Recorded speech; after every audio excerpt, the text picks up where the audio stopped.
wa bihi nasta'inu ala umuri dunya waddin. Segala puji bagi Allah, Tuhan semesta alam. Dialah yang menciptakan jagat raya ini. Dialah yang mengatur, mengurusi. Dialah yang mematikan dan menghidupkan. Kelak kepadanya kita akan kembali. Dan hanya kepada Allah kita meminta pertolongan. Baik dalam urusan dunia kita. Atau urusan agama kita. Yang kalau bukan karena pertolongan Allah, maka kita tidak akan mampu melewati masalah-masalah yang menghadang perjalanan kita. Allahumma salli wa sallim ala abdika wa rasulika nabiyina Muhammadin wa ala alihi wa ashabihi ajma'in. Ya Allah, semoga salawat dan salam, berkah dan nikmat senantiasa Engkau curahkan untuk hamba kekasih-Mu, untuk Nabi kita Muhammad alaihi salatu wassalam, untuk keluarga beliau, untuk istri-istri beliau, untuk putra-putri beliau, dan untuk seluruh sahabat Nabi. Semoga Allah meridai kita bersama mereka. Ahibati fillah, hari ini kita sampai ke hadis nomor 894. Bab 144. Ada banyak ilmu yang sudah kita pelajari. Berkaitan dengan adab. Adab makan, berpakaian, adab tidur. Kemudian kita membahas tentang kitab salam. Dan hari ini kita masuk ke pembahasan baru, bab baru. Ini adalah kitab ke-6 ya, dalam buku Riyadhus Shalihin, yaitu kitab Iyadatul Marid wa Tashyi'il Mayyit wa Salati Alaihi wa Huduri Dafnih wal Mukthi 'inda Qabrih ba'da Dafnih, yaitu kitab menjenguk orang sakit, mengantarkan jenazah, mensolatkan jenazah, menghadiri pemakamannya, serta berdiam sejenak di atas kuburannya setelah pemakaman. Insya Allah hal itu akan kita kaji pada pembahasan ini. Namun Al-Imam An-Nawawi memulainya dengan bab Iyadatul Marid.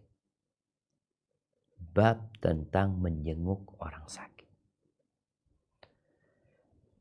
Ahibati fillah, apa yang kita tunggu dalam kehidupan ini? Yang muda nunggu tua. Yang miskin nunggu kaya. Yang kaya menanti kefakiran.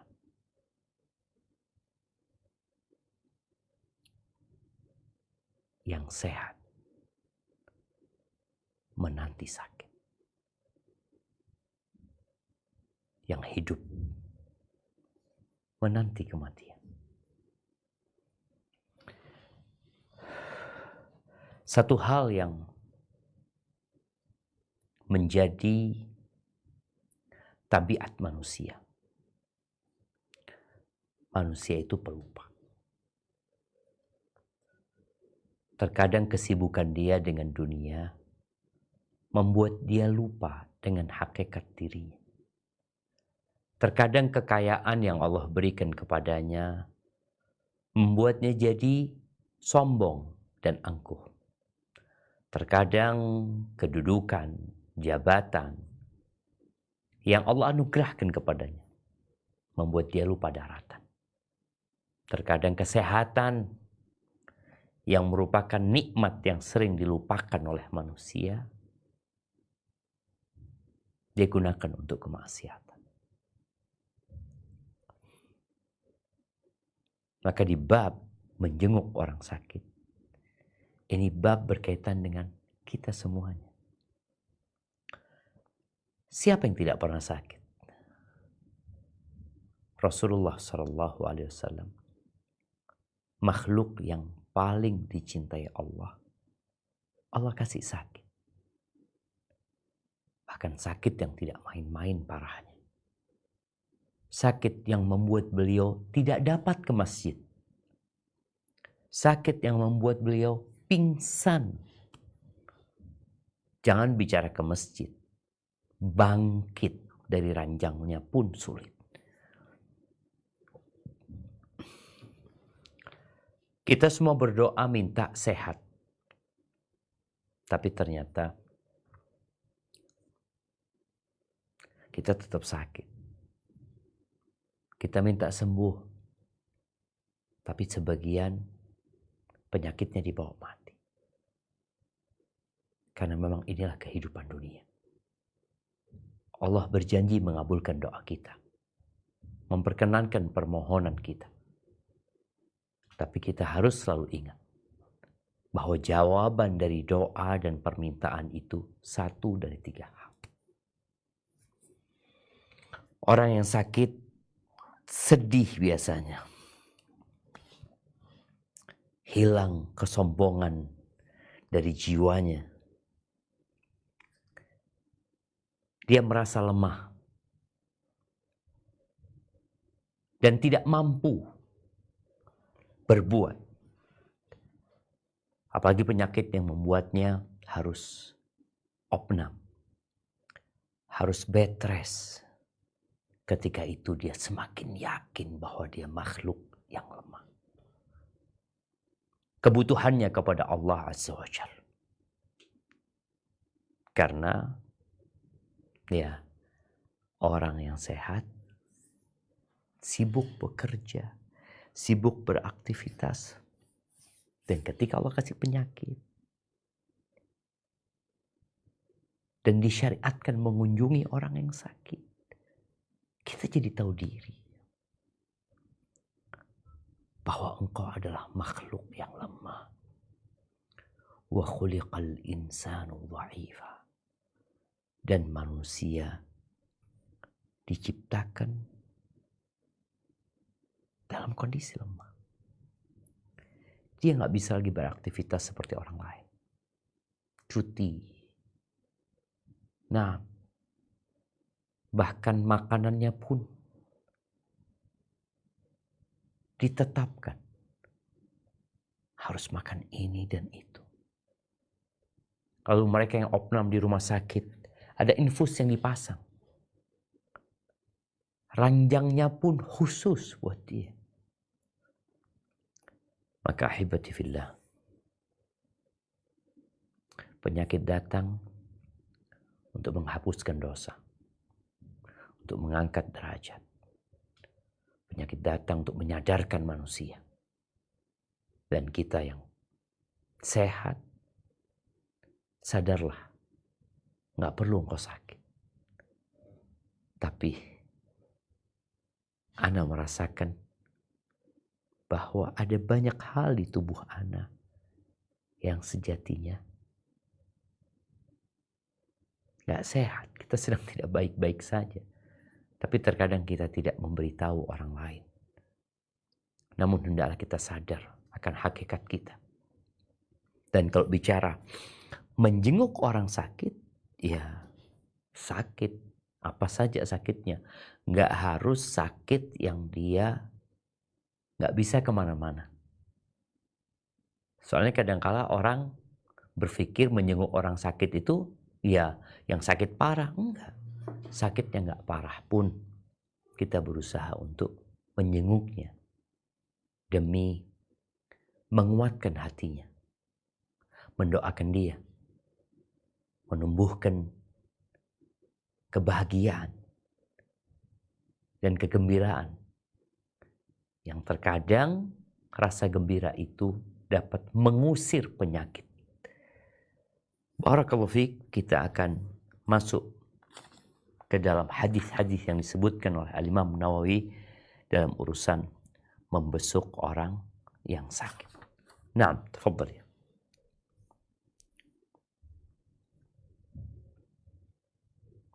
Bismillahirrahmanirrahim.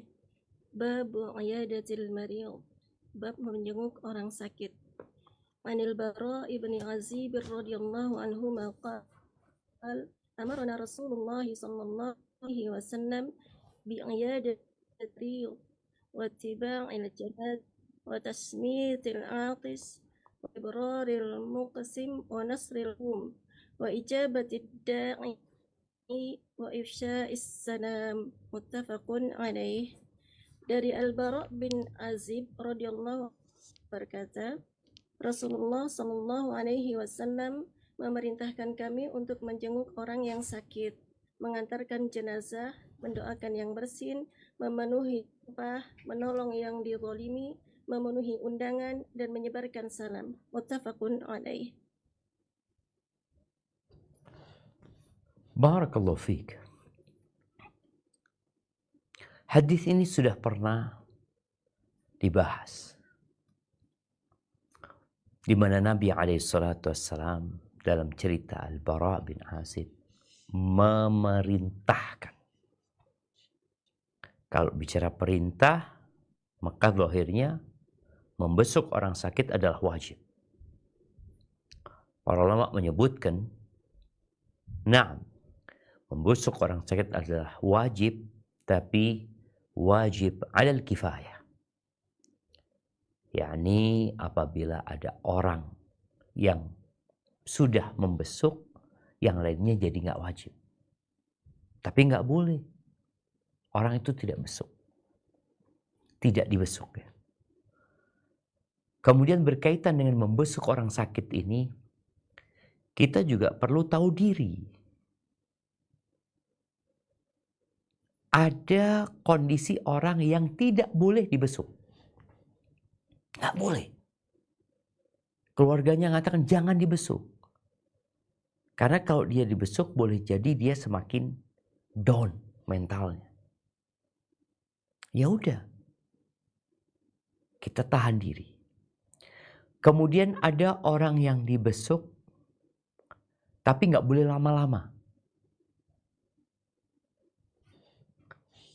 Kemudian ada orang yang dibesuk, dia suka kalau lama yang membesuknya. Karena mungkin sakitnya dia anggap sakit yang sebenarnya masih membolehkan dia untuk ngobrol panjang. Tapi ada yang enggak, dia perlu istirahat ya. Ketika datang orang membesuknya, maka jangan lama-lama. Tapi ada yang perlu waktu lama, dia perlu ditemenin.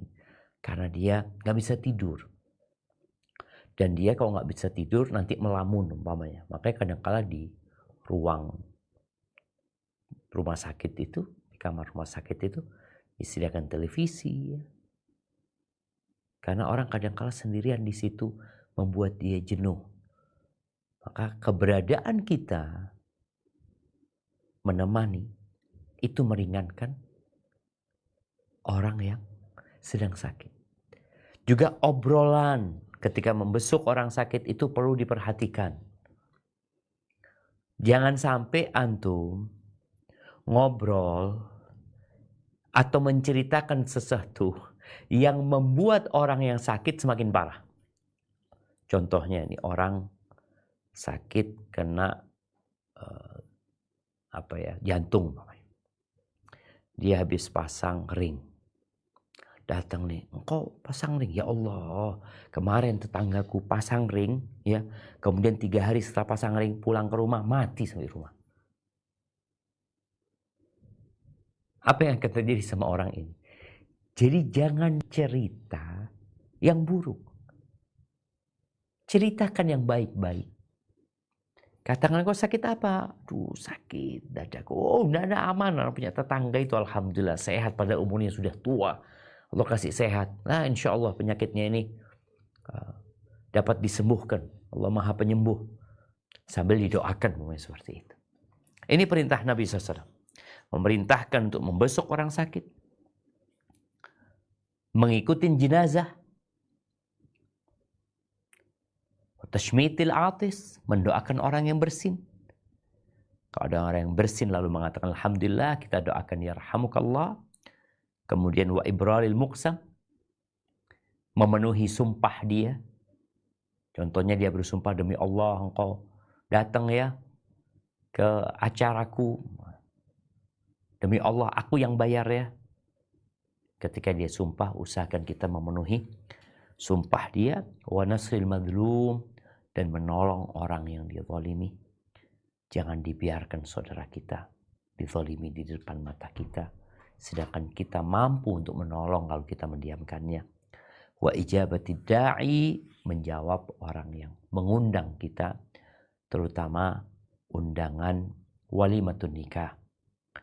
Dan para ulama menyebutkan undangan yang wajib dihadiri adalah undangan yang khusus. Artinya memang orang ini diundang secara khusus.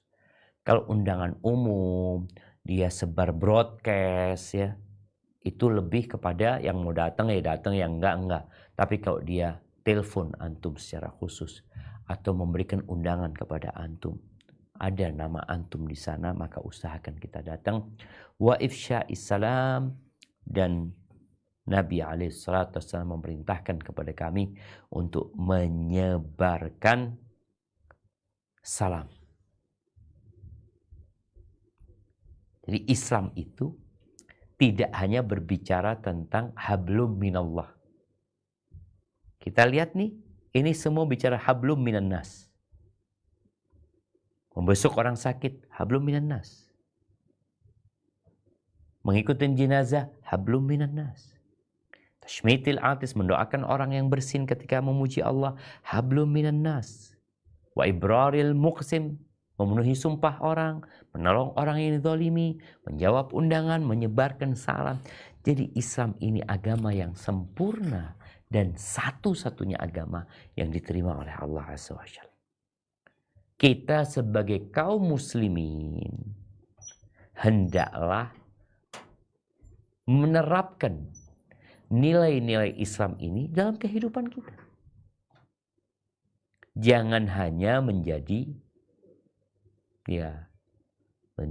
wawasan dan wacana. Baik, kita lanjutkan.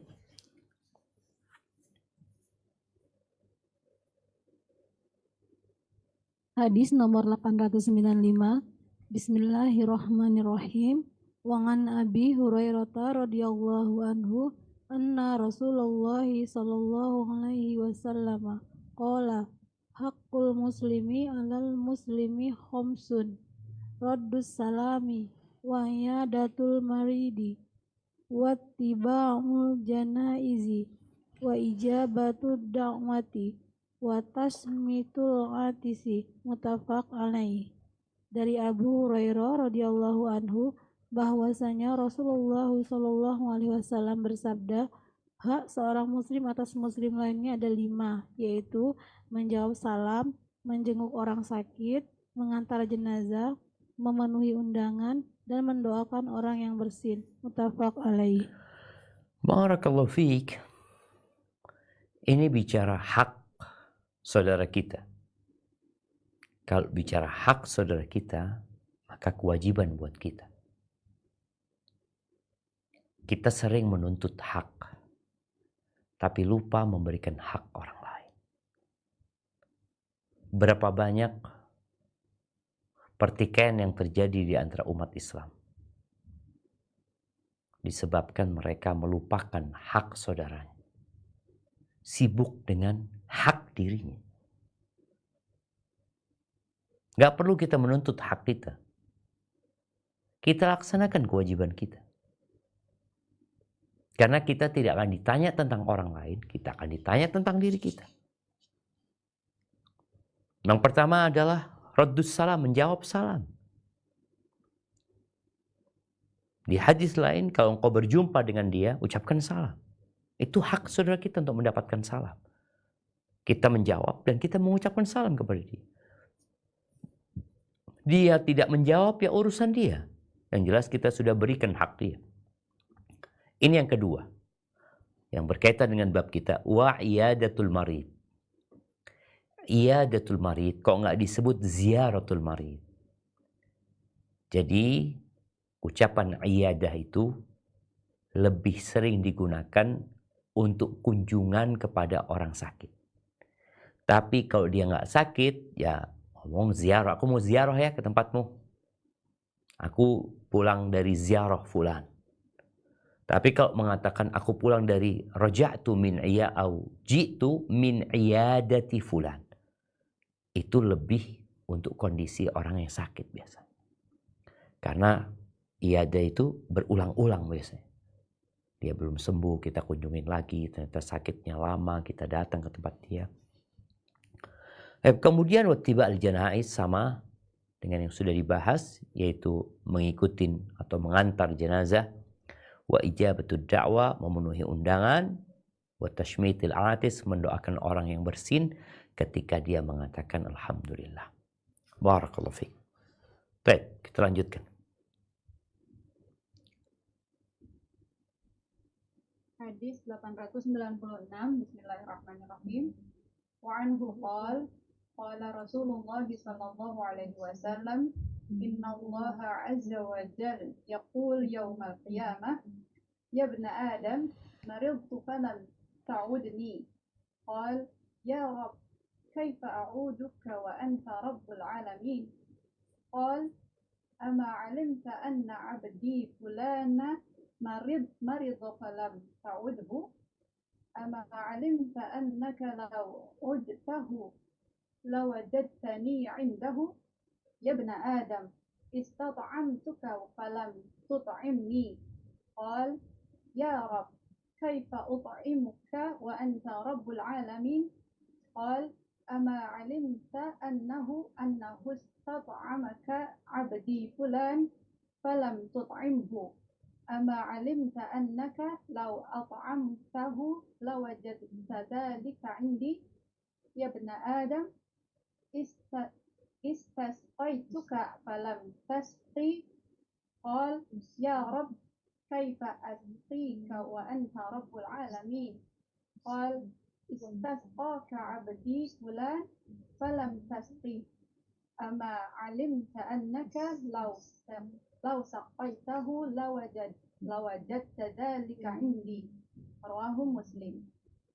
Dari Abu Hurairah, dia menuturkan, Rasulullah Shallallahu Alaihi Wasallam bersabda, sesungguhnya pada hari kiamat kelak, Allah yang maha mulia lagi maha perkasa berfirman, wahai anak Adam, aku sakit, tetapi kamu tidak menjengukku. Anak Adam atau manusia bertanya, wahai Rabbku, bagaimana aku menjengukmu sedangkan engkau adalah Rabb seru sekalian alam? Dia berfirman, tidakkah kamu mengetahui bahwa hambaku si fulan jatuh sakit, tetapi kamu tidak menjenguknya? Tidakkah engkau mengetahui bahwa sesungguhnya apabila engkau menjenguknya, niscaya kamu akan mendapatiku berada di sisinya? Wahai anak Adam, aku meminta kepadamu makan, tetapi kamu tidak mau memberiku makan. Maka anak Adam menjawab, wahai Rabbku, bagaimana aku memberimu makan, sedang engkau adalah Rabb seru sekalian alam? Allah berfirman, tidakkah kamu mengetahui bahwa sesungguhnya hambaku si fulan telah meminta makan kepadamu, tetapi kamu tidak memberinya makan? Tidakkah kamu mengetahui bahwa sesungguhnya jika kamu memberinya makan, niscaya kamu akan mendapatkan hal itu di sisiku? Wahai anak Adam, aku meminta minum kepadamu, akan tetapi kamu tidak memberiku minum. Anak Adam lantas menjawab, wahai Rabbku, bagaimana aku memberimu minum sedang engkau adalah Rabb seru sekalian alam? Dia lalu berfirman, hambaku si fulan meminta minum kepadamu, tetapi kamu tidak memberinya minum. Tidakkah kamu mengetahui bahwa sesungguhnya apabila kamu memberinya minum, niscaya kamu akan mendapatkan hal itu di sisiku? Hadis riwayat Muslim. Barakallahu fiik. Kalau tadi berbincang tentang perintah untuk membesuk orang sakit, hak saudara muslim, di hadis ketiga ini Al-Imam Nawawi menyebutkan hadis qudsi yang berkaitan dengan keutamaan dan fadilah orang yang membesuk orang sakit. Hadis qudsi adalah hadis yang berbeda dengan Al-Quran. Al-Quran diriwayatkan secara mutawatir. Sedangkan hadis qudsi tidak.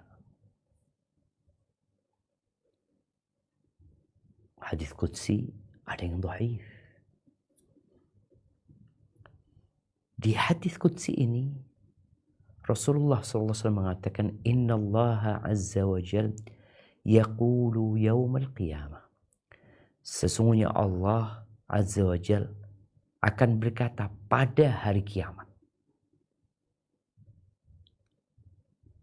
Allah berkata pada hari kiamat. Allah mengatakan apa? Ya ibna Adam.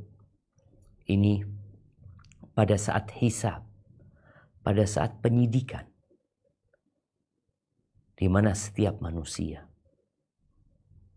akan berdialog dengan Allah tanpa ada penerjemah. Di antara dialog yang terjadi, Allah mengatakan kepada manusia, wahai anak Adam, aku sakit. Maka kenapa kau tidak membesukku? Ini manusia ditanya, itu bingung dia. Ya Rabbi kaifa a'uduka wa anta rabbul alamin. Gimana aku membesukmu ya Allah sedangkan engkau Tuhan alam semesta ini gitu. Allah gak mungkin sakit gitu loh. Yang Allah jelaskan. Yang dimaksud dengan pertanyaan ini. Allah mengatakan, Ama alimta anna abdi fulanan marid falam ta'udhu. Kata Allah, bukankah engkau mengetahui atau tidakkah engkau mengetahui hambaku fulan sakit? Mengapa engkau tidak membesuk dia? Mengapa engkau tidak membesuk dia? Ama alimta annaka law udtahu, tidakkah engkau tahu kalau engkau membesuk dia, la wajadtani indahu, engkau akan mendapati aku di sisinya. Allah itu bersama hamba-hambanya yang soleh, bersama hamba-hambanya yang bertakwa. Nah, Allah bersama semua hambanya, mengawasi mereka, mencatat amalan mereka, dan Allah berada di atas arsy-Nya. Tapi ada kebersamaan khusus Allah bersama hamba-hambanya, menolongnya, membantunya, mendukungnya, memberikan berkah dan taufik kepadanya. Ini hadis menjelaskan tentang keutamaan iyadatul marid. Kalau engkau membesuknya, engkau mendapati aku di sisinya. Ini ma'iyah khasah, kebersamaan khusus Allah bersama hamba-hambanya. Kau nggak ingin Allah bersamamu? Ingat, Ar-Rahmanu 'alal arsy istawa. Allah berada di atas arsy-Nya, tinggi sana. Tapi dia membersamai hambanya dengan melihat, mengawasi, mencatat, dan memberikan dukungan kepadanya. Ya, ini yang berkaitan dengan bab yang kita bahas. Tapi kemudian pertanyaan yang kedua, Ya ibna Adam istat'amtuka falam tut'imni. Wahai anak Adam, aku meminta kepadamu makanan, tapi engkau gak kasih makan kepada aku. Loh, gimana jemaah? Ini hamba heran lagi, kaifa ut'imuka wa anta rabbul alamin. Gimana aku ngasih makan? Engkau Tuhan semesta alam. Allah Azza wa Jalla ketika menciptakan manusia dan bangsa jin, Allah mengatakan, wa ma khalaqtul jinna wal insa illa liya'budun. Dan tidaklah aku ciptakan bangsa jin dan manusia kecuali untuk beribadah kepadaku. Ma uridu minhum min rizqin wa ma uridu an yut'imun. Aku tidak mau mereka ngasih rizki sama aku, tidak pula mereka ngasih makan aku. Innallaha huwar razzaq dzul quwwatil matin. Allah itu yang maha memberikan rizki dan dia maha kuat dan maha perkasa. Nggak perlu Maka hamba ini tanya, gimana aku kasih makan engkau? Kau Tuhan semesta alam. Amma alimta, apa engkau nggak tahu bahwa hambaku fulan pernah minta makan sama engkau, tapi engkau nggak kasih makan. Kalau engkau kasih dia makan, engkau akan mendapatkan pahala dan ganjaranmu di sisiku. Gitu. Jadi subhanallah jemaah, ketika kita berbagi makanan kepada orang-orang yang membutuhkan, itu pahalanya besar sekali. Kita akan mendapatkan balasannya di sisi Allah Azza wa Jalla. Tapi orang ini enggak. Dia mungkin enggak punya waktu membesuk orang sakit. Dia mungkin bakhil untuk berbagi makanan kepada orang lain yang membutuhkan. Lalu pertanyaan ketiga, ya ibna Adam istasqaituka. Aku minta minum sama engkau enggak kasih minum aku. Gimana aku mau kasih minum engkau? Sedangkan engkau Rabbul Alamin. Allah Azza wa Jalla katakan, hambaku fulan minta minum sama engkau, kok nggak kasih. Ahibbati fillah, in ahsantum ahsantum li anfusikum. Itu prinsipnya. Apabila kalian berbuat baik, sejatinya kalian berbuat baik kepada diri kalian sendiri. Apabila kalian berbuat baik, sebenarnya kalian sedang berbuat baik kepada diri kalian sendiri. Makanya tadi, bicara membusuk orang sakit, ngasih makan orang, ngasih minum orang, sejatinya dalam semua aktivitas yang hablum minan nas, kita itu sedang berbuat baik kepada diri kita sendiri. Engkau sedang nolong dirimu sendiri. Engkau sedang ngasih makan dirimu. Engkau sedang ngasih minum dirimu. Engkau sedang membesuk dirimu sendiri. Wa in asatum falaha. Tapi kalau kalian berbuat buruk, ya akan kembali kepada diri kalian. Maka perintah-perintah agama untuk membantu orang lain, tolong kita pahami bersama. Itu adalah perintah Allah agar kita berbuat baik kepada diri kita sendiri. Itu ujian, itu tes. Tapi sebagian gagal dalam tes itu. Kadangkala kita kalau ngasih orang, oh mungkin dia malaikat yang dikirim, seperti malaikat yang dikirim kepada 3 orang itu. Siapapun orang itu, apabila orang itu benar-benar membutuhkan, antum bantu. Pasti antum dapat balasan di sisi Allah Azza wa Jalla sesuai dengan niat antum. Barakallahu fiik. Nah, silakan dilanjutkan. Bismillahirrahmanirrahim. Hadis nomor 897. Wa an Abi Musa radhiyallahu anhu qala Rasulullah sallallahu alaihi wasallam udul marid wa at'imul ja'i' wa fukul aniyah. Rawahul Bukhari. Dari Abu Musa radhiyallahu anhu, dia berkata, Rasulullah shallallahu alaihi wasallam bersabda, jenguklah orang yang sedang sakit dan berilah makan orang yang kelaparan serta lepaskanlah tawanan. Hadis riwayat Al-Bukhari. Subhanallah jemaah. Ini perintah Nabi lagi di kesempatan yang berbeda. Nabi memberikan perintah secara umum kepada para sahabatnya, udul marid. Jenguklah orang yang sedang sakit. Dan alhamdulillah, ana melihat banyak umat Islam yang masih peduli dengan udul marid, perintah untuk membesuk orang sakit. Tapi memang kebanyakan mereka membesuk orang sakit yang mereka kenal.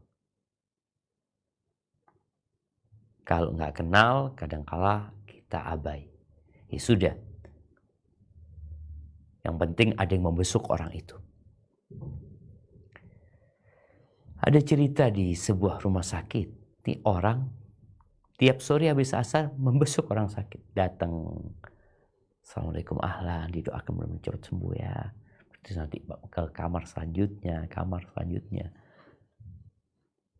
Padahal dia nggak kenal. Memang harus kenal membesuk orang yang sakit. Dan para dokter serta tenaga medis yang tiap hari ketemu dengan orang sakit, mereka tinggal memperbaiki niatnya dan menjaga adab membesuk orang sakit. Mereka dapat pahala, menjalankan perintah, mendapatkan ganjaran, dapat gaji lagi. Dokter yang memang ada visitnya, subhanallah. Dokter tuh visit biasanya ke tempat orang yang memang memanggil jasa dia. Anda mau dokter fulan. Boleh jadi nih, di ruangan itu ada kamar yang isinya 2 pasien, ada yang 3 pasien, ada yang sendirian. Ketika dokter itu masuk ke ruangan yang pasiennya ada 3, yang hanya 1 pasien yang diharuskan dia membesuknya, maka usahakan dokter ini membesuk juga, visit juga tuh yang di sebelah kanan dan kirinya. Cuma sakit apa? Oh nggak apa-apa, insya Allah sembuh. Disinilah seorang berharap pahala di sisi Allah Azza wa Jal, melaksanakan perintah. Bukan hanya cari fulus. Tapi kalau niatnya memang bekerja, mencari uang, ya innamal a'malu binniyat. Amalan itu tergantung niatnya. Harus ada niatnya amalan itu. Wa innamal likulli imri'in ma nawa. Dan setiap orang akan mendapatkan apa yang dia niatkan. Maka usahakan siapa saja yang bekerja di rumah sakit, yang ngurusin orang sakit, untuk meniatkan berangkatnya dia, masuknya dia adalah membesuk orang sakit. Berbeda dengan yang niatnya cuma cari fulus aja. Dia akan lebih sosial. Dia akan lebih peduli untuk mendoakan dia, menanyakan tentang ibadahnya. Bukan urusan penyakitnya aja. Baik. Kemudian wa'at'imul ja'i, ini perintah juga. Berikan makan kepada orang yang kelaparan.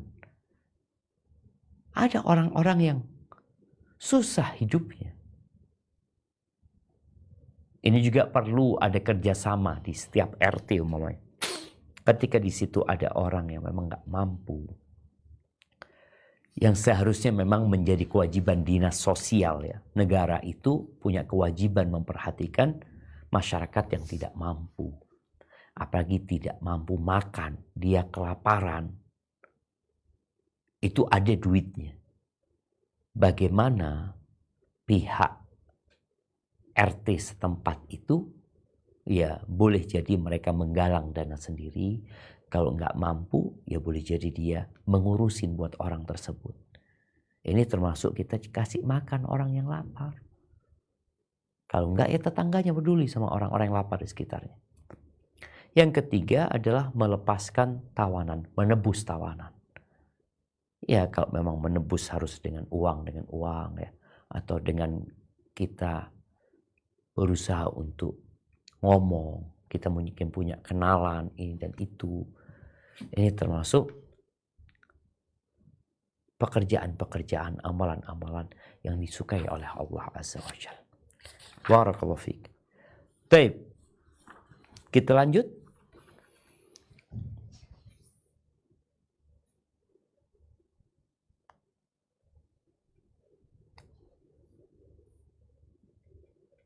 Lubuk Linggau? Belum di-unmute. Bismillahirrahmanirrahim. Hadis nomor 898. Wan Saubana radhiyallahu anhu anin Nabi sallallahu alaihi wasallam qala innal muslima iza ada ahul muslima lam yazal fi khurfatil jannati hatta yarji'ah. Qila Ya Rasulullah, wa ma hurfatul jannah? Qala janaha. Rawahul Muslim. Dari Sauban radhiyallahu anhu dari Nabi Shallallahu alaihi wasallam, beliau bersabda, sesungguhnya jika seorang muslim menjenguk saudara muslimnya, maka dia masih akan terus berada di Qurfatul Jannah hingga dia kembali. Ditanyakan, wahai Rasulullah, apakah Qurfatul Jannah itu? Beliau menjawab, hasil panenan kebun surga. Hadis riwayat Muslim. Allahu Akbar ya. Nih bicara fadilah. Ketika seorang muslim itu membesuk saudaranya muslim yang lain yang sedang sakit, maka dia sejatinya berada di khurfatil jannah. Dia sedang berada di taman surga, memetik hasil panennya. Janaha itu petikan-petikan tadi, panenan surga. Sampai dia pulang. Ini dihitung pahala yang dia akan dapatkan nanti di surga Allah Azza wa Jal. Apa nggak mau? Kita tuh mungkin membesuk orang sakit, harus capek, lelah. Tapi ketika ingat dengan hadis ini, aku kalau berangkat menuju tempat orang yang sakit itu, sejatinya berada di khurfatil jannah. Sampai pulang gitu. Perjalanan itu dihitung. Mungkin ya, kalau pahalanya itu di dunia, orang akan berebut membesuk orang sakit. Umpamanya dikatakan, yang membesuk orang sakit itu dapat duit 1 juta. Insya Allah semua meninggalkan pekerjaannya untuk membesuk orang sakit. Tapi ketika pahalanya itu khurfatul jannah, buah-buahan panenan surga itu, ya biasa aja dia. Ahibati fillah, kalau engkau dapat 1 juta, engkau akan tinggalkan 1 juta itu. Kalau engkau dapat 1 triliun, engkau akan tinggalkan 1 triliun itu. Tapi kalau engkau dapat surga dan taman-taman surga, engkau akan bahagia selama-lamanya. Maka balasannya bukan di dunia, di akhirat sana. Al-yawm amal, sekarang kita beramal. Beramal. Tapi balasannya belum dapat nih. Dan besok hisab. Nggak lagi amal. Makanya orang ketika mati, dia akan menyesal dan kepingin balik ke dunia. Ternyata banyak kebaikan-kebaikan yang tidak dia lakukan. Yang seharusnya dapat dia kerjakan. Barakallahu fikum. Nah, kita akan lihat fadilah lainnya dari membesuk orang yang sakit. Nah, silakan. Hadis nomor 899. Bismillahirrahmanirrahim. Wa an Ali radhiyallahu anhu qala sami'tu Rasulullah sallallahu alaihi wasallam yaqulu ma min muslimin an ya'udu musliman ghadwatan illa shalla alaihi 70,000 malakin.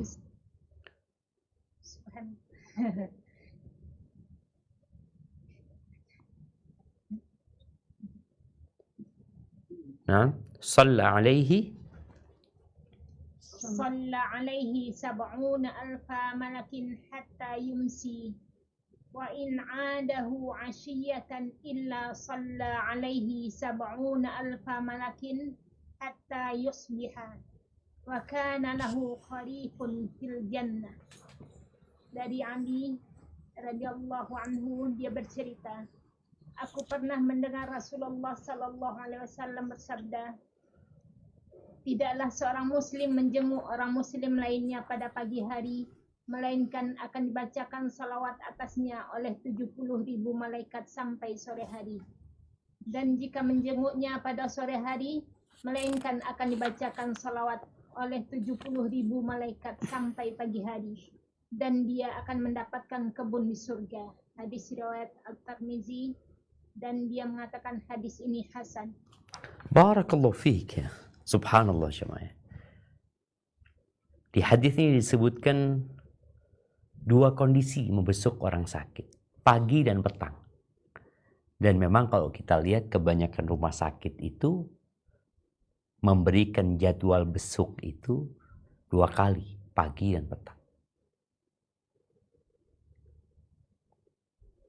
Dan sejatinya nggak ada batasan waktu ya membesuk orang sakit. Tapi hendaklah kita memperhatikan kenyamanan orang yang sakit.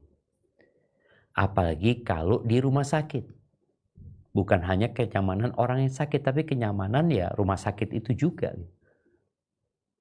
Jangan membesuk orang sakit jam 12 malam umpamanya orangnya udah pada tidur. Di sini yang membesuk orang sakit di waktu pagi itu ada 70.000 malaikat yang bersolawat kepada dia sampai petang. Jadi tergantung jam berapa dia membesuk. Yang jelas sampai petang itu 70.000 malaikat bersolawat kepada dia. Mendoakan kebaikan buat dia. Bukan 1 orang. Bukan 2 orang. Bukan 1.000 orang. Tapi ini malaikat-malaikat Allah yang jumlahnya 70.000. Kalau tidak ada fadilah dari membesuk orang sakit kecuali ini, seharusnya kita berlomba-lomba untuk mendapatkan doa 70.000 malaikat. Yang membesuk orang sakit di sore hari akan didoakan oleh 70.000 malaikat sampai pagi. Doa terus tuh malaikat buat engkau sampai pagi. Ini di dunia yang kau didoakan kebaikan. Tapi kembali semuanya kepada niat kita. Wa kana lahu kharifun fil jannah. Allah sediakan buat dia kebun di surga. Kebun. Dengan buah-buahan. Yang kau tinggal milih. Yang memetiknya dekat.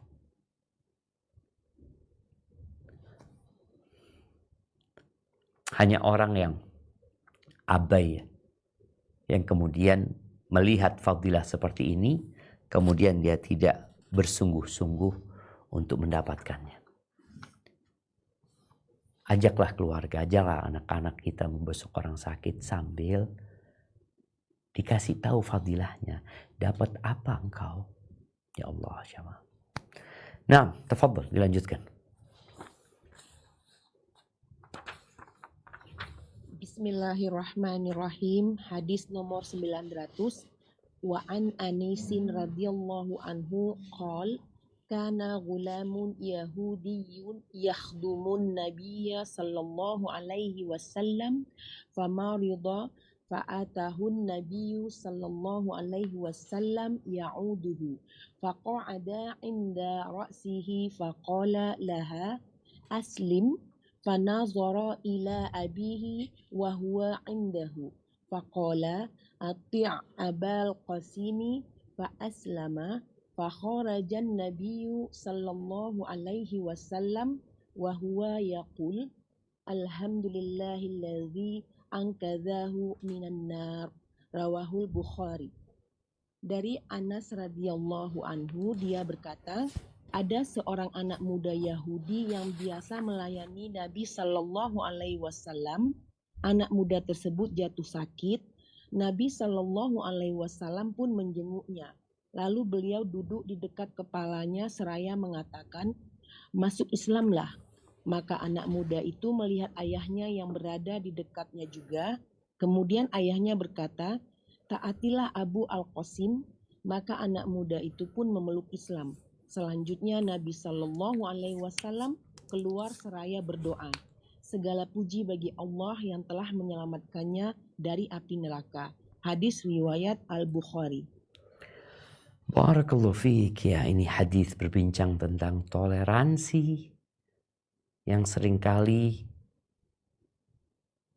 ada sebagian umat Islam yang kebablasan toleransi atau beranggapan bahwasanya Islam yang ada di Nusantara lebih baik daripada Islam yang ada di Arab sana. Kita lihat Rasulullah SAW hidup bersama Yahudi. Ingat orang kafir itu ada dua macam. Ada yang memerangi, ada yang tidak memerangi. Yang memerangi, ya perang kita sama mereka. Sebagaimana Nabi SAW memerangi orang-orang musyrikin.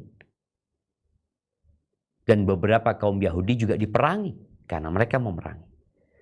Ada orang kafir yang tidak memerangi. Maka disinilah kita menjaga hubungan sosial, toleransi. Ada pemuda, anak ini, gulam ini, ada yang berpendapat sebelum keluar jenggotnya dikatakan gulam. Dia ini membantu Nabi SAW, Yahudi. Membantu Nabi SAW. Kemudian dia sakit. Kalau kita lihat perintah-perintah untuk membesuk itu saudara kita sesama muslim. Tapi sekarang yang sakit Yahudi. Ternyata Nabi SAW membesuk dia. Kemudian beliau duduk di sisi kepalanya. Ini juga ada adab di sini. Di mana kita duduk ketika orang itu sakit? Ya, cari tempat yang pas. Kalau dia nggak bisa mendengar dari jarak jauh karena kondisinya lemah, ya duduklah dekat kepalanya. Kau bisa berbicara sama dia. Nabi SAW duduk memandang bocah ini sambil mengatakan, aslim, masuklah engkau ke Islam. Jemaah, di antara bentuk kebaikan yang paling puncaknya kepada manusia adalah kita menyelamatkan mereka dari api neraka dengan mengajak mereka untuk masuk Islam. Dan Nabi SAW mengatakan, aslim, masuklah ke Islam. Orang-orang Yahudi itu tahu kalau Islam ini agama yang benar. Hanya karena hasad mereka nggak masuk Islam. Bocah ini mendengar perintah dari Nabi SAW, maka dia melihat kepada bapaknya. Bapaknya ada di situ. Kata bapaknya, ati Abul Qasim, taati Abul Qasim. Itu bapaknya padahal kafir. Tapi menyuruh anaknya patuh terhadap Nabi Muhammad SAW. Abul Qasim adalah kunyahnya Nabi Muhammad SAW. Fa'aslam, masuk Islam. Kemudian Nabi keluar, zahir cerita ini, bocah itu meninggal dunia. Meninggal dunia. Ini menunjukkan bahwa taubat manusia itu diterima dalam posisi dia sakit parah selama ruhnya belum sampai ke kerongkongan. Kalau sampai ke kerongkongan udah nggak ada lagi. Ini enggak. Ketika Nabi keluar setelah membesuk bocah itu, beliau mengatakan alhamdulillah, memuji Allah Azza wa Jalla yang menyelamatkan bocah itu dari api neraka. Jadi membesuk tetangga kita, kawan kita yang non muslim boleh. Tapi usahakan kita membawa nilai-nilai Islam. Dan kalau bisa menawarkan kepada mereka untuk masuk Islam. Karena ada di antara kita yang bertahun-tahun punya kawan non-muslim. Punya kolega non-muslim. Nggak pernah dia ajak masuk Islam. Dia mengatakan, udahlah nafsi-nafsi. Kok nafsi-nafsi? Kesian tuh dia kalau masuk neraka. Kenapa engkau nggak ajak dia untuk masuk surga Allah SWT? Barakallahu fiik, ini berkaitan dengan fadilah atau perintah membesuk orang sakit dan fadilah. Nanti kita akan membahas tentang doa yang dipanjatkan ketika membesuk orang sakit dan beberapa adab lainnya dengan harapan ya orang-orang yang sakit itu segera sembuh dan bisa beraktivitas. Yang paling utama adalah sholat ke masjid dan berjihad di jalan Allah Azza wa Jalla. Kita masuk ke sesi tanya jawab. Anda kembalikan ke moderator. Jazakillah khair. Jazakumullah khair Ustaz. Alhamdulillah lazi bi ni'mati tatimmus shalihat. Hayakallah Ustaz. Sekali lagi jazakallahu khair wa barakallahu Ustaz yang telah memberikan nasihat fawaid tausiah wasiah ilmu dan penjelasan dari kitab Syarah Riyadhus Shalihin pada bab 144 karya Imam Nawawi rahimahullah pada hari ini. Alhamdulillah. Sekaligus juga sebelum masuk ke sesi kedua yaitu sesi tanya jawab, seperti biasa kami Guru Muslimah sebelumnya ingin mengucapkan terima kasih kepada channel-channel di media sosial turut serta menyiarkan merilai kajian pada hari ini. Selain Guru Muskat, kita ada Sapa Muslim, Guru Muskat tentunya, Wesal TV, Bangkong Mengaji, Adiati TV, Asir TV, dan Advisi. Kami ucapkan jazakumullah khairan wa barakallahu. Dan kita akan memulai sesi tanya jawab dalam beberapa menit atau 30 menit ke depan ya Ustaz, insyaallah. Alhamdulillah ada pertanyaan saat ini. Anak ingin menanyakan lagi kembali, mungkin anak kurang paham mengenai yang di hadis 898 mungkin Ustaz. Jadi apakah menjenguk orang kafir itu tidak wajib dan tidak juga mendapatkan kurfatul jannah Ustaz atau hasil panenan? Syukur Ustaz. Afan, suaranya pecah di sini. Anda ulang lagi Ustaz. Jadi ya, tentang sekarang hukum jelas. membesuk orang kafir. Ya Ustaz, betul. Siap. Iya. Melihat hadis yang baru saja kita baca, maka ternyata menziarahin orang kafir yang sakit itu juga disyariatkan, tapi tidak seperti membesuk orang muslim. Apalagi kalau kita punya niat lain, niat baik lainnya, mengenalkan Islam kepada mereka, menunjukkan indahnya Islam ini, dan mengajak dia untuk masuk Islam. Jadi terkadang kita dalam kehidupan bermasyarakat ini, ya khususnya masyarakat kota, itu udah nafsi-nafsi gitu. Bahkan ada yang tetangganya 3 kali berganti karena rumahnya rumah kontrakan umpamanya. Itu dia nggak tahu. Tetangganya sakit juga nggak peduli, tetangganya lapar dia nggak tahu. Maka sebagai seorang muslim hendaklah berusaha untuk menjadi lentera yang menerangi. Maka apabila membesuk orang kafir, tadi kita perlu juga untuk ya mendoakan dia sembuh itu nggak apa-apa, tapi mendoakan dia dapat hidayah adalah lebih utama. Barakallahu fikum. Jazakallah Ustaz. Mungkin dari Sentul ada pertanyaan tafadhol untuk bisa membuka Assalamualaikum warahmatullahi wabarakatuh, Ustaz. Suaranya pecah ya. Coba ya. Assalamualaikum.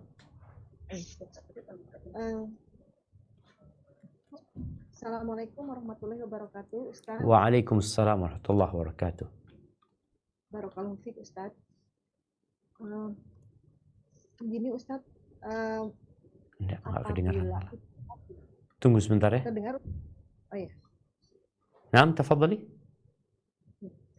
Begini Ustaz, misalkan Afan ada belum seseorang yang terdengar sudah, suaranya.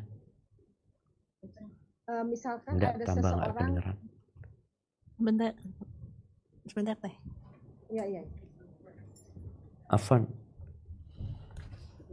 Tafadhol teh diulang lagi teh. Iya, tafadhali. Ustaz, begini, Hilang lagi misalkan suaranya. atau lain aja. Tafadhali. Ustadz, misalkan ada seseorang yang sakit, nah kita memberikan bantuan kepada dia. Kemudian setelah dibantu itu, dia datang lagi ke kita, kemudian mau meminjam uang untuk biaya sakit. Nah, sebenarnya saya tuh misalnya ada uangnya untuk meminjamkan, tapi karena khawatir dia nanti akan berat untuk membayarnya, maka saya memberikan kepada dia tidak sesuai dengan jumlah yang dia minta. Misalkan dia mau minjem 500, tapi saya beri 300 misalnya. Tapi itu bukan berupa pinjaman. Jadi saya adanya 300 ini, silahkan aja untuk Bapak misalnya gitu. Nah, ketika kita tidak memenuhi keinginan beliau untuk meminjam uang itu dan hanya memberikan sebagian tapi itu sifatnya pemberian, itu apakah kita berdosa, Ustadz? Masya Allah, barakallahu fikum. Nah, jemaah, berkaitan dengan al-ihsan ila nas, ya, berbuat baik kepada manusia. Memang kita perlu belajar. Jangan sampai kebaikan yang kita berikan kepada orang itu merusak orang tersebut. Karena ada kebaikan-kebaikan yang kita berikan kepada orang ternyata merusak dia. Seperti orang tua. Banyak orang tua kepada anak terakhirnya itu memberikan perhatian yang lebih. Yang diinginkan dikasih ini itu. Itu rencana berbuat baik tapi ternyata berbuat jahat sebenarnya kita sama dia. Begitu pula dengan orang-orang ini. Ada orang yang kalau diutangin dia bayar. Tapi ada orang-orang yang kalau kita utangin, akhirnya dia terbiasa berhutang dan dia tidak bayar hutang. Dan kita tahu tidak bayar hutang ini bahaya buat dia. Maka tatkala kita menjumpai orang-orang, nggak apa-apa antum tidak mengutangin dia juga kalau dikhawatirkan dia tidak bisa membayar. Atau ada orang-orang yang memang malas untuk bayar utang. Kemudian kalau bicara antum daripada dia berhutang nggak bisa bayar, daripada nantinya ana harus nagih hubungan jadi tidak baik, maka diberi saja, itu mungkin lebih utama. Nggak ada masalah, yang dilakukan insya Allah juga baik. Dan memang ana ingat ada seorang itu yang ketika dia punya kawan datang mau berhutang, dia nggak kasih berhutang. Dia kasih duit walaupun nggak sejumlah yang dia ingin pinjam. Karena dia khawatir kalau dihutangin orang ini akan hilang karena malu. Yang biasanya ketemu akhirnya dia menghindar karena belum bisa bayar hutang. Jadi nggak ada masalah terhadap kita menolong orang lain itu, lihat kepada maslahat dan kemampuan kita. Hadza wallahu a'lam bissawab. Nah. Jazakallah khair Ustaz untuk penjelasannya, barakallahu fikum. Tafadhol Uktires bisa membacakan pertanyaannya langsung kepada Ustaz. Baik, Ustaz. Assalamualaikum warahmatullahi wabarakatuh. Tunggu sebentar ya. Suaranya hilang lagi.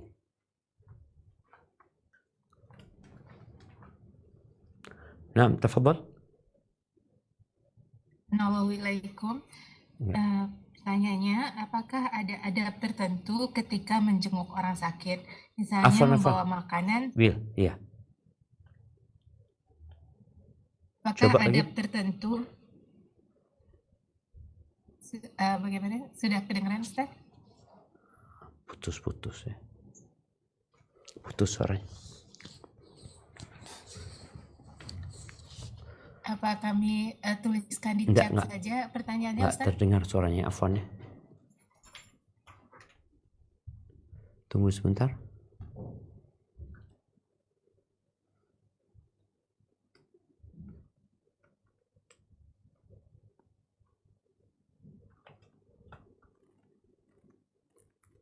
Nah, udah. Apakah ada adab tertentu ketika menjenguk orang sakit? Misalnya membawa makanan seperti ketika takziah terhadap keluarga orang yang meninggal. Udah ada suara. Buka aja pintunya kayaknya. Pintunya dibuka biar dengar. Ya apa? Hah? Enggak, ini masalahnya di sini. Ya, tafadhali. Baik, Ustaz. Apakah ada adab tertentu ketika menjenguk orang sakit? Misalnya membawa makanan seperti ketika takziah terhadap keluarga orang yang meninggal. Tunggu, afwan. Apakah ada apa?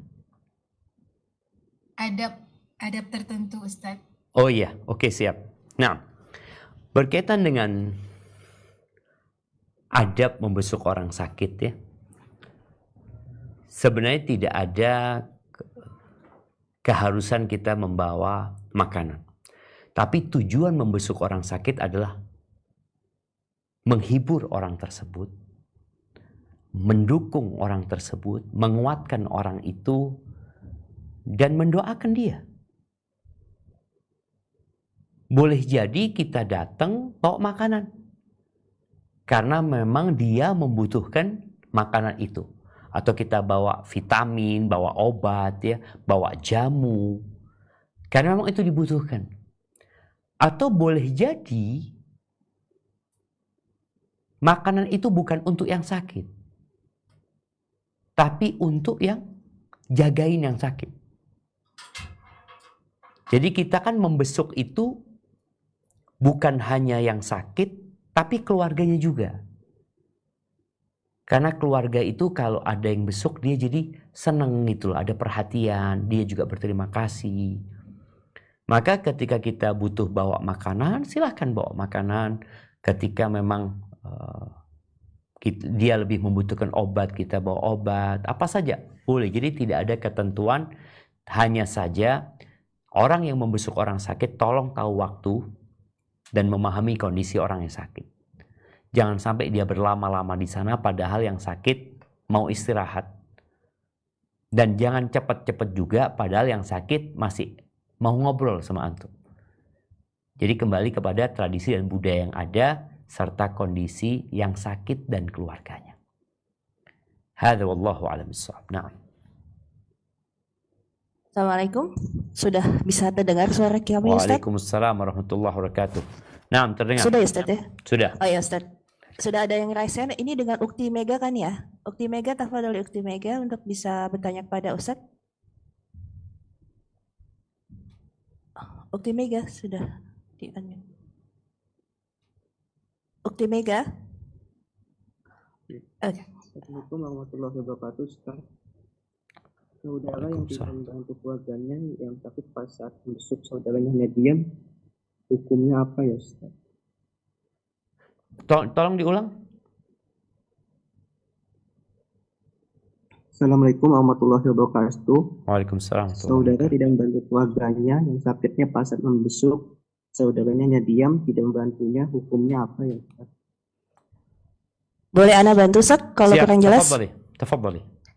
Ada pertanyaan dari Ukti Mega. Saudara yang tidak membantu keluarga yang sakitnya pas saat membesuk saudaranya, hanya diam saja tidak membantu, hukumnya itu seperti apa, Ustaz? Keluarga seperti itu, Ustaz? Dia membesuk tapi tidak membantu. Sepertinya begitu, Ustaz, pertanyaannya.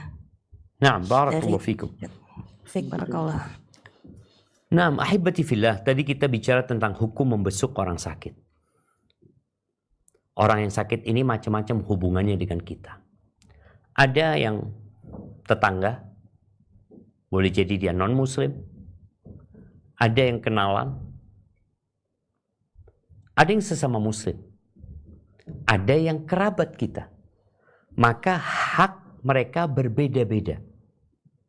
Kalau yang orang sakit itu adalah kerabat kita dan dia seorang muslim, maka selain ada hak sesama muslim untuk dikunjungin, untuk diziarahin, ada satu lagi, yaitu hak silaturahim. Kalau kemudian saudara ini membesuk tapi tidak membantu, konteksnya tidak membantu, mungkin dia tidak membawa apa-apa, mungkin juga tidak meringankan dari sisi biaya umpamanya, maka nggak ada masalah.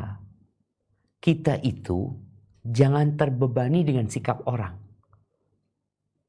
Dia mungkin memang nggak punya duit, dia membesuk sudah alhamdulillah. Dan ketika datang membesuk itu tujuannya kan tadi macam-macam.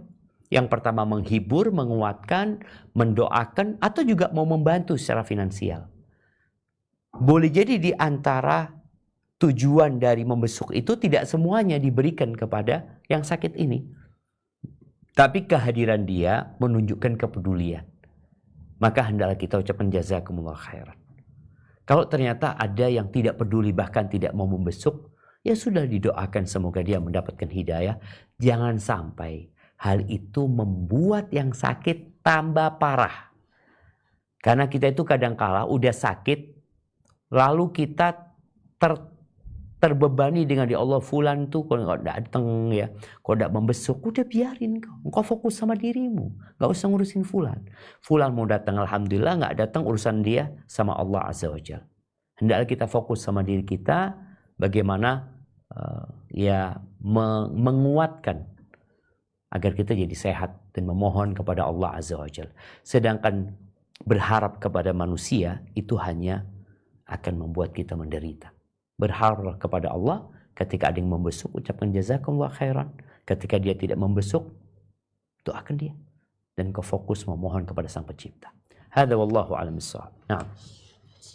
Barakallahu fiik. Ustaz, tafadhali Ukti Evi bisa membantu membacakan pertanyaan dari jamaah.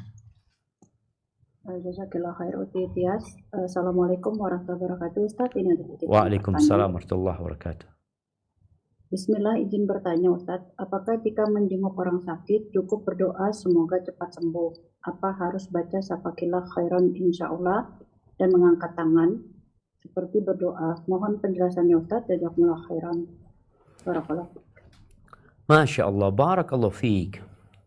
Iya, berkaitan dengan doa buat orang yang sakit, sebenarnya itu akan dibahas di bab selanjutnya. Kita kalau melihat doa yang dipanjatkan bagi orang yang sakit ya, di halaman 145 ya, ada doa yang mengangkat tangan, ada doa yang diletakkan di tempat yang sakit ya, dimintakan nama Allah, ada yang sekedar ucapan la ba'sa tahurun insyaallah.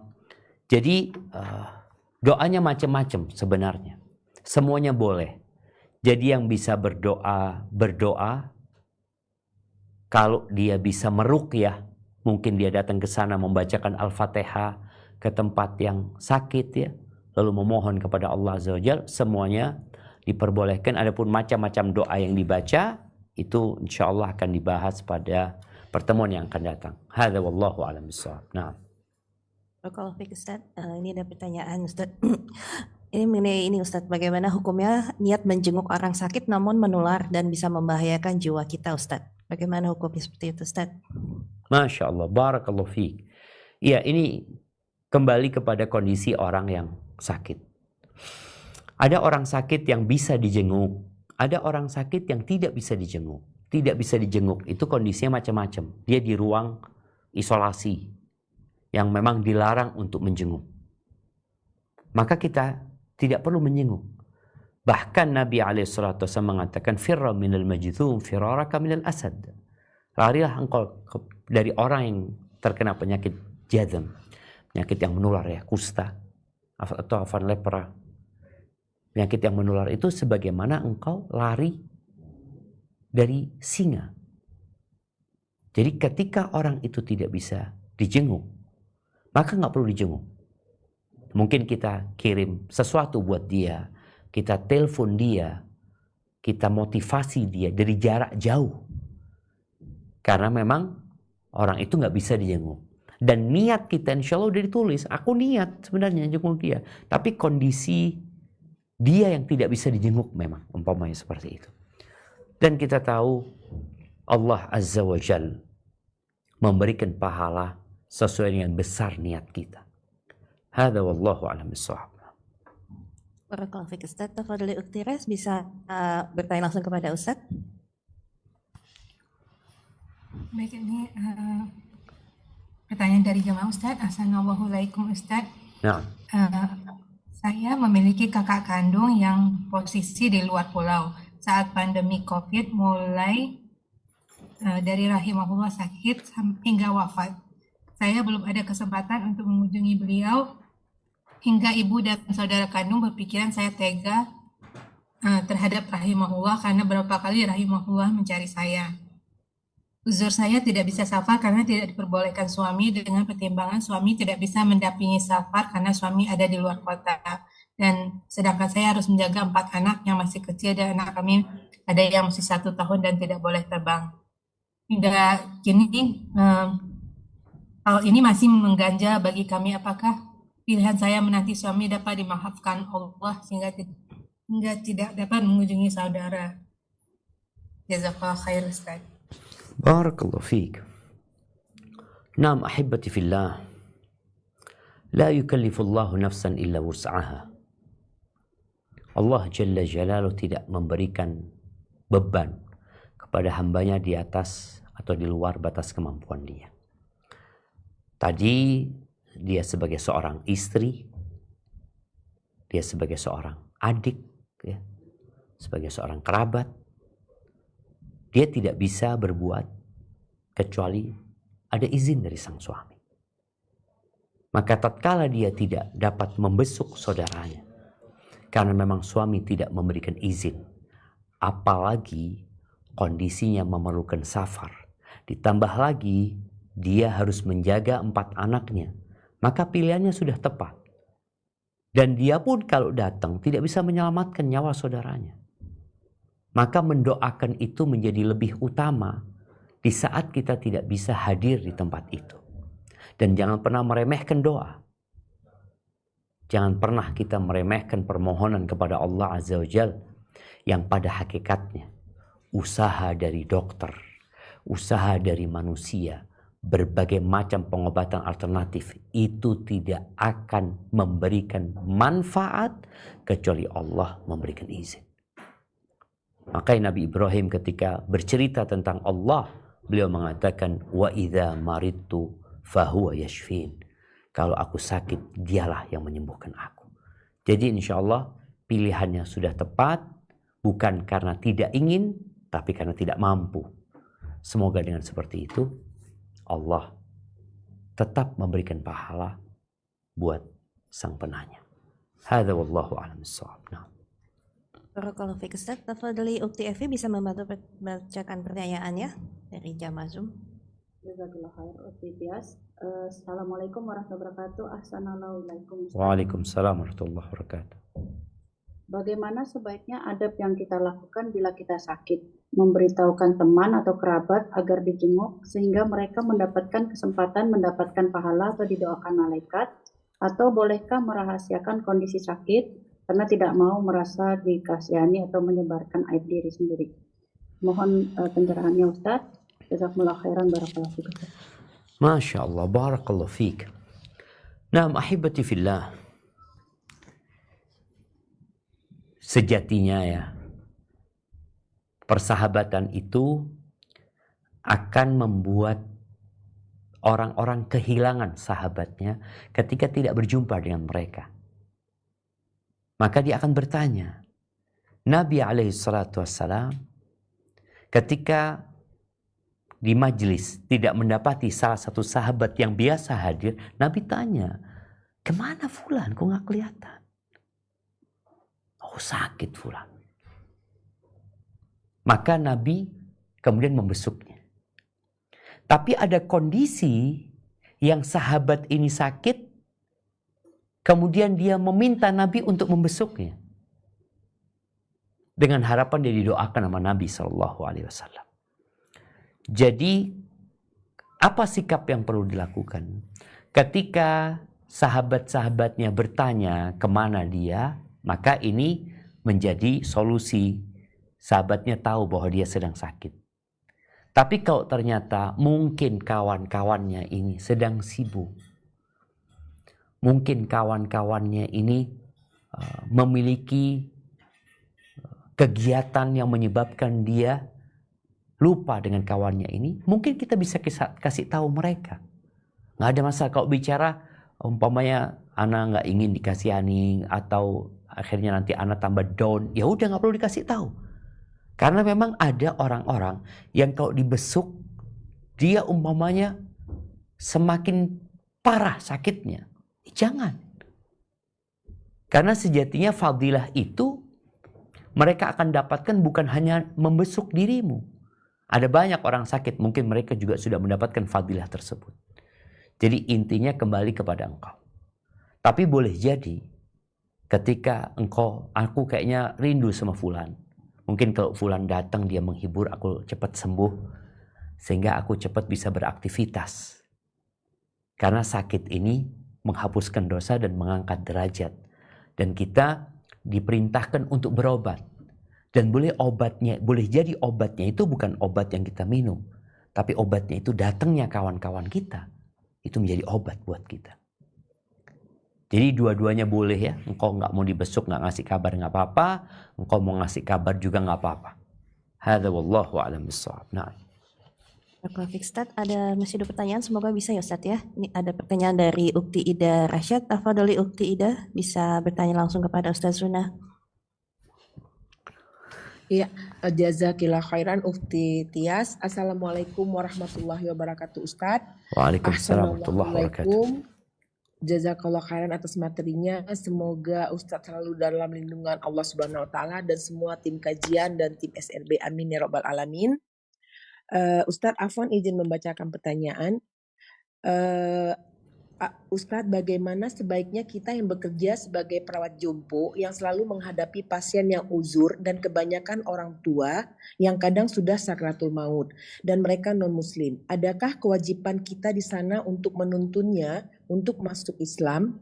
Ana pernah mencoba berbisik di telinga karena dia sudah uzur dan sakit untuk bersyahadat, tapi karena sudah tua tidak paham bahasa Arab, jadi dia tidak bisa jadi bahasa Arabnya tidak bisa dilafazkan dengan baik. Lalu dibisikkan ke telinganya terjemahannya dalam bahasa yang dia mengerti. Tapi besoknya lagi Ana tanya, dia lupa apa yang Ana sampaikan dikarenakan uzur dan daya ingatnya. Apakah pasien seperti ini syah syahadatnya Ustadz? Ana tanyakan karena sering menghadapi pasien yang uzur dan ada yang sakit keras. Dan seperti yang Ustadz sampaikan tadi juga, kami yang bekerja sebagai perawat jompo ini sebaiknya keluar rumah niat bekerjanya untuk menjenguk orang sakit dan ibadah bekerja. Apakah begitu ahsannya Ustadz? Mohon pencerahannya. Jazakallah khairan. Masya Allah, barakallahu fiik. Nah jemaah, sebagian kita itu berada di tempat yang tepat ya. Dan orang yang tepat. Bagi teman-teman yang memang merawat orang yang sudah tua. Jadi uzur ini mungkin ada orang uzur yang sudah pikun. Orang sepuh yang sudah pikun, yang sebenarnya ya penanya malaikat sudah diangkat. Karena nggak ada akalnya dia lagi. Ada orang uzur yang masih akalnya ada bersama dia. Maka untuk yang pertama nggak ada gunanya. Karena dia sudah tidak bersama akalnya lagi. Yang kedua, ketika dia masih bersama akalnya, dan nyawanya belum sampai ke tenggorokan, maka syahadat itu berguna. Tapi syahadat itu berguna buat orang yang mengucapkan dan meyakininya gitu. Maka di sini pentingnya buat teman-teman untuk mengingatkan mereka kepada Allah Azza wa Jalla. Didakwain orang ini. Disampaikan bahwasanya la ilaha illallah, tiada yang berhak disembah kecuali Allah. Ceritakan tentang Allah yang menciptakan segalanya, Allah yang menciptakan kita, sampaikan kita akan dibangkitkan nanti. Maka ucapkan kau la ilaha illallah. Ini sebagai bentuk mengajak dia untuk masuk Islam. Karena kadangkala di beberapa negeri itu agama itu tidak dipedulikan gitu. Jadi agama nggak penting buat mereka, mau agamanya apapun, ya di sini kesempatan buat kita untuk mengajak mereka masuk Islam. Jadi selama dia memahami ucapan la ilaha illallah Muhammad Rasulullah, walaupun tadi mungkin terjemahannya yang dia ucapkan karena dia nggak mampu untuk mengucapkan bahasa Arabnya, insya Allah tetap akan bermanfaat buat dia. Sekali lagi, selama akalnya ada bersama dia dan nyawanya belum sampai ke kerongkongan. Adapun pertanyaan yang kedua berkaitan dengan niat bekerja, maka di sini niatlah bekerja untuk memberikan nafkah kepada keluargamu. Dan niat yang kedua membesuk orang-orang sakit. Bagaimana ketika dia membesuk orang-orang sakit ya? Dia ingat dengan hadis 70.000 malaikat akan mendoakan. Dia ingat bahwa dia akan mendapatkan tempat di surga Allah di kebun sana. Maka niat ini insya Allah akan membuat amalan yang sama tapi berpahala lebih banyak lagi. Barakallahu fiik. Baik, mungkin kita ke pertanyaan terakhir. Nah, Ya Ustaz, pertanyaan terakhir, tafadhol Ibu Ukti Evi bisa membantu membacakan pertanyaan terakhir dari jamaah Zoom. Jazakallah khair Ukti Tias. Assalamualaikum warahmatullahi wabarakatuh, Ustaz. Waalaikumsalam warahmatullahi wabarakatuh. Bismillah, izin bertanya, Ustaz. Apakah wajib mendoakan lewat WhatsApp grup dengan membalas pesan atau cukup kita ucapkan pas baca info?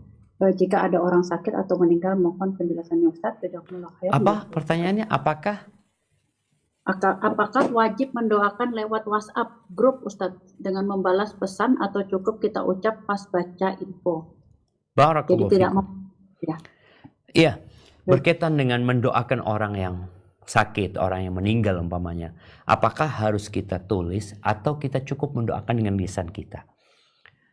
Jadi kondisinya macam-macam. Ada WhatsApp yang tidak dibaca grup-grup itu. Maka kita doakan saja tanpa menulis. Nggak apa-apa. Tapi kalau ternyata dia nunggu doa tertulis kita. Harapan kalau kita nggak doakan akan membuat dia, gimana sih fulan kok kayaknya nggak peduli. Dia juga nggak mendoakan. Maka demi menjaga hatinya fulan, kita tulis. Tapi yang penting itu adalah doa kita ya. Karena ada tulis cuma kopas. Dia nggak baca tuh doa. Dia lihat di atas ada yang doakan, dia kopas, dia taruh di bawah. Dia nggak mendoakan sebenarnya. Yang terpenting adalah doa kita memohon kepada Allah buat orang tersebut. Tapi sekali lagi, kalau kondisi orang tersebut, apabila kita tidak mendoakan, akan menyebabkan dia kecewa, bersedih, maka lebih baik engkau tulis. Mungkin yang ditulis nggak banyak, tapi yang kau doakan lebih banyak daripada yang kau tulis. Barakallahu fiik, itu mungkin dapat kita kaji pada kesempatan kali ini. Kurang lebihnya mohon maaf. Subhanakallahumma bihamdika asyhadu an la ilaha illa anta astaghfiruka wa atubu ilaik.